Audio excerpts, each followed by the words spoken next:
Welcome to Navigating Postpartum Wellness, the podcast dedicated to helping new moms find their groove after baby while reclaiming their time. I'm your host, Jaree Williams, committed to guiding you through this motherhood journey. If you're feeling overwhelmed and struggling to make time for yourself, you are in the right place. Join me each week as I explore practical strategies for prioritizing your wellness, mastering time management, and embracing self-care, as well as guests that will be on it.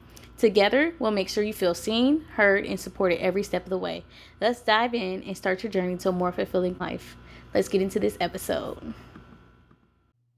Welcome to today's episode. I know that as busy moms, the idea of meal planning can feel like just another chore on top of everything else. It's one of those things that sounds helpful, but in practice can feel overwhelming, especially if you're juggling work, family, and trying to find time for yourself.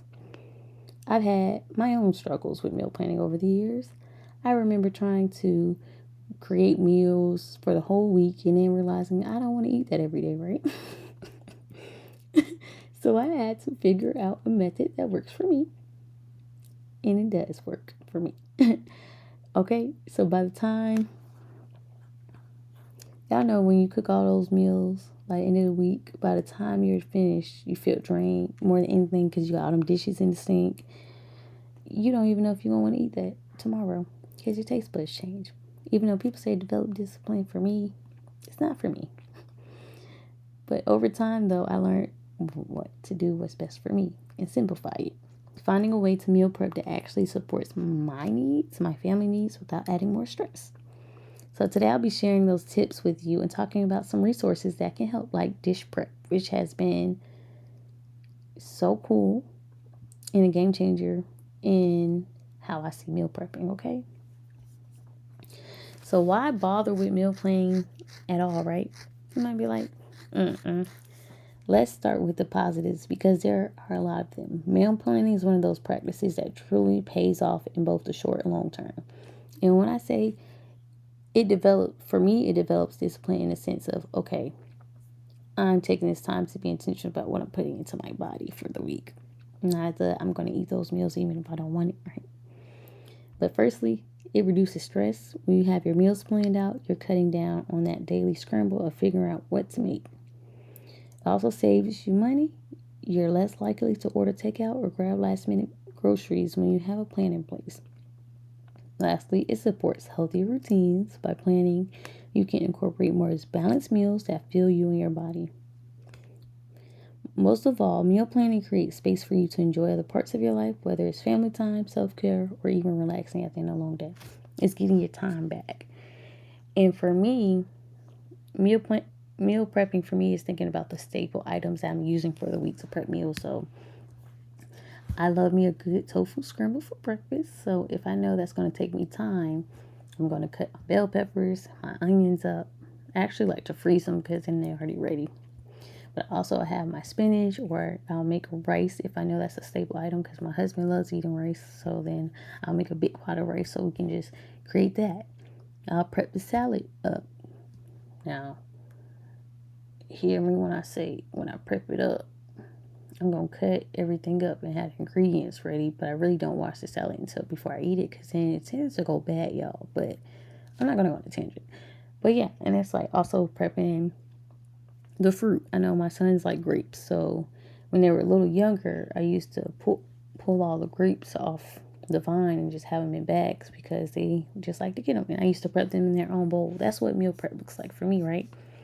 Having the grocery list, having the meals already planned out, and having no staple items. Not everything cooked for the whole week. That just doesn't work for me.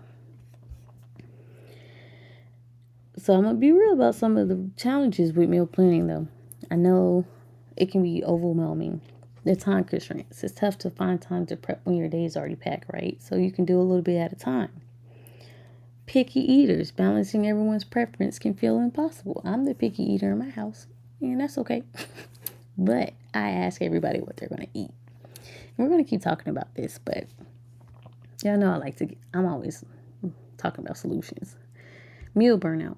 Making the same meals over and over can lead to everyone feeling bored, which is why I tell you ask everybody what they want to eat. You prep the main staples. If y'all feel like, hey, I don't want the rice rice and chicken for dinner. Instead, I want to do fried rice. Okay, make it happen, right? If that's what you have in your kitchen, right? Go mix it up based on what you have. But if meal planning has been hard, you're not alone. The good news is there are ways to make meal planning work for your unique lifestyles. It's not about doing it perfectly, it's about making it fit your needs. Y'all know I'm always big on doing it what works for you.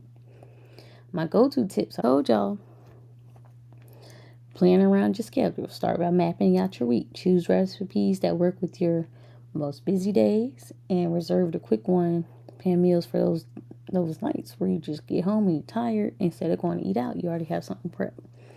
This way you're not setting yourself up for a stressful dinner on an already busy day. Because I know sometimes you just want to be able to pop something in the air fryer or in the oven and come out. And if you like, the microwave, or throw it on the stove, whatever works for you. Everybody have different ways of cooking, but that's a great way.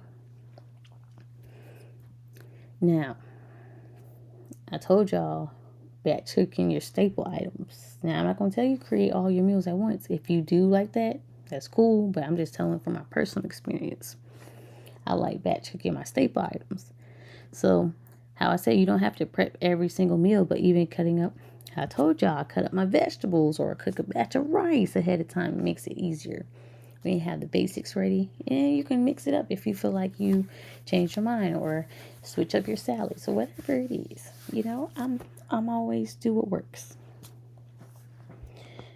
The next one that I talked about is another key is the flexibility. Choose recipes that can be repurposed. For instance, roasted vegetables. One night can become soup. The next night, it can be fried rice, whatever it is, right? Planning meals that can work as leftovers helps avoid repetitive cooking. Okay, sometimes you just want to go ahead, heat something up, and you can sit down, the kids can eat, and you go on with your night. Now, I want to share a resource that's really simplified meal planning. Dish Prep. I thought it was really cool. Dish Prep offers meal kits that take a lot of guesswork out of planning. Each kit includes organized ingredients and easy instructions that make prep a breeze, especially for those nights when you're low on energy. And I'm going to tell y'all ahead of time, I am having the founder, Allison, come on my podcast this year soon. So stay tuned. But she'll be talking more about her vision behind it, how it works for moms, and all the things. I'm just super excited. But I do have an affiliate link for Dish Prep. So if you decide to give them a try, use my link. I do earn a small commission, but I would tell you I chose Dish Prep because I wanted a solution for you guys as well that makes meal prep less of a hassle. If you're feeling drained by meal planning, they're a great option for saving time and energy. The link is in the description.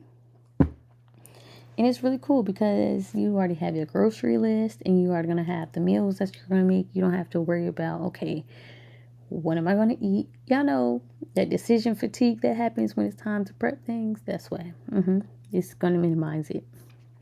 Meal prep doesn't have to feel like a solo chore. To keep it fun and manageable, try cooking with music or involving your little ones if they're of age. With simple tasks, I know I bought my son, what is it called? Their own little kitchen set. So my son has his own knives and his own utensils and all the things. And we be in the kitchen cooking. Like he always, some days he's like, I want to cook dinner tonight. Go ahead, son. With adult supervision, right? But that's why I have like a tower and he helps. It's so cute, y'all. But that's just me on my soapbox. I'm going to get off though. But another idea to make it a point to try one new recipe each week. Brings a bit of excitement and variety to your routine. And then if your little one's like a specific staple, like my kids love fruit. If I try something new, I put a fruit or a vegetable that they already like on their plate with the new. And I'm like, okay, make sure you try it before you say you don't want it. Things like that. And remember, meal prep doesn't have to be an all or nothing. Start small if you're new to it. Okay, start with prepping one thing for the week and just be like, okay, how did I feel when I did that? And build up as you go. Even prepping just 1 or 2 meals a week can be a great start. Thanks so much for joining me on this episode. I hope these tips help you feel more confident about meal planning and inspire you to try some new ways to make it work for you. Remember, you don't have to do it alone. You need a community. And so if you're interested in a simpler approach, check out my Dish Prep affiliate link in the description. And as always, feel free to reach out if you need extra support. And stay tuned for when Allison comes on. Here's to a stress-free meal planning and more time for what matters most. Until next time. Thanks for joining me on this episode of Navigating Postpartum Wellness. I hope you find some valuable insights to help you prioritize your well-being and embrace self-care. Remember, you're not alone on this journey. I'm here to support you every step of the way. If you enjoyed today's show, please subscribe, leave a review, and share it with a fellow mom who might benefit. For more resources such as guides and individualized support, or even just tips through the blog, visit navigatingpostpartumwellness.com or connect with me on social media at Jaree.Williams on Instagram and Threads. Until next time, take care and nurture yourself because you deserve it.